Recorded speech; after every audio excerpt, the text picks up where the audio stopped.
Hello mga bossing! Welcome back to my channel.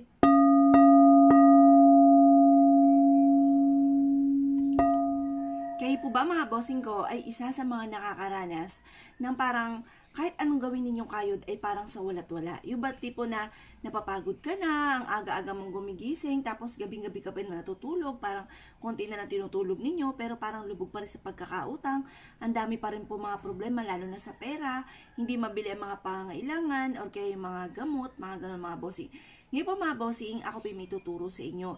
Bukod po sa inyong pagiging masipag, mainam na gawin nyo po ito upang sa ganon, mas higit kayong makatrack ng swerte, lalo na sa usapin ng pera mga bossing.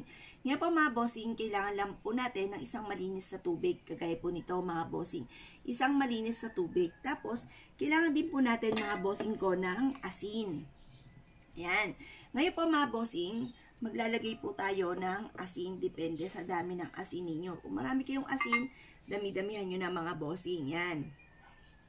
Pagkatapos mga bossing, ito yung ating asin. Ayun. Yan, yan. Ganyan kadami. Mas maganda, mas marami, mas okay. Ngayon po, kapag po, excuse me po, kapag po kayo nakapaglagay na ng ganito mga bossing, ibubulong nyo sa asin at tubig kung ano yung mga pangarap ninyo. Halimbawa, sa pamamagitan nito, ako ay nakaharap po kayo sa may silangan ng mga 6:30 or kaya alas 7. Sabihin nyo, sa pamamagitan nito, matutupad lahat ang mga pangarap ko sa aking buhay, kailanman hindi na ako mamalasin pa. Magkakaroon ako ng napakaraming pera, mabibili ko lahat ang aking mga pangangailangan. Or kaya kung kayo may karamdaman, gagaling na kami sa aming mga karamdaman. Ganun po mga bossing. At magkakaroon ng napakahabang buhay. Ganun po i-wish po natin. Pagtapos na po kayo mag-wish mga bossing ko, ibibilad po natin ito sa sinag po ng araw mga bossing.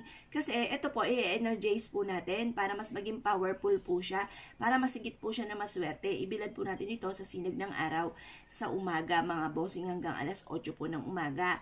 Makalipas po ng alas 8 ng umaga, ito po ay kukunin po natin at ilalagay po natin ito mga bossing ko sa may, mas maganda po ito sa ilalim ng ating higaan. Ang dulot po nito ay napakaswerte. Ako po mga bossing ko, yung mga pinagdaanan po namin dati, tungkol sa usapin ng pera, at ganoon din po away-away palagi. Ganoon din po mga karamdaman. Kasi lagi rin po ako dating may UTI mga bossing, lalo na mapakainit ang panahon, mga gatong panahon.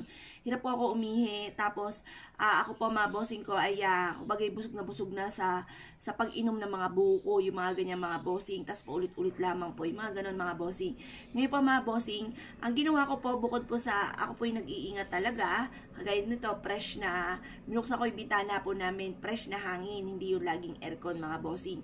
Ayan, ngayon po mga bossing, bukod po sa pag-iingat, kagaya dati na ginagawa ko, ay gumawa po ako ng ganito. Tapos inilagay ko po kasi sama-sama kami sa isang higaan ng aking mga anak. Dalawa yung anak ko, tsaka mister ko, 4 po kami. Sama-sama kami sa higaan. Tapos naglagay ako ng ganito mga bossing para makaiwas sa mga kamalasan, lalo na yung mga karamdaman at kawalan ng pera, mga problema, away-away mga bossing. Ngayon po mga bossing, mainam na meron kayong ganito. Basta huwag nyo lang hahayaan na ang ating tubig ay maiiga ba?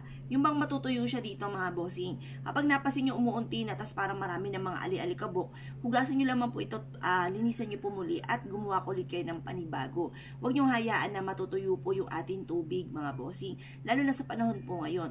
Mentras na siya ay malinis, naaalagaan, mentras din po ang unti-unting pagbabago na magaganap sa ating pong buhay. Hindi naman po ito isang click lamang na magic na automatic po ay magbabago na pagising ninyo ay nasa mansyon na kayo. Wala pong ganun mga bossing. Pero mararamdaman nyo naman po kaagad na unti-unting pagbabago na instead na dati pag-aaway, pagmamahalan ang mamumutawi, instead na walang pera, nabibili ang mga pangangailangan, ganun po mga bossing.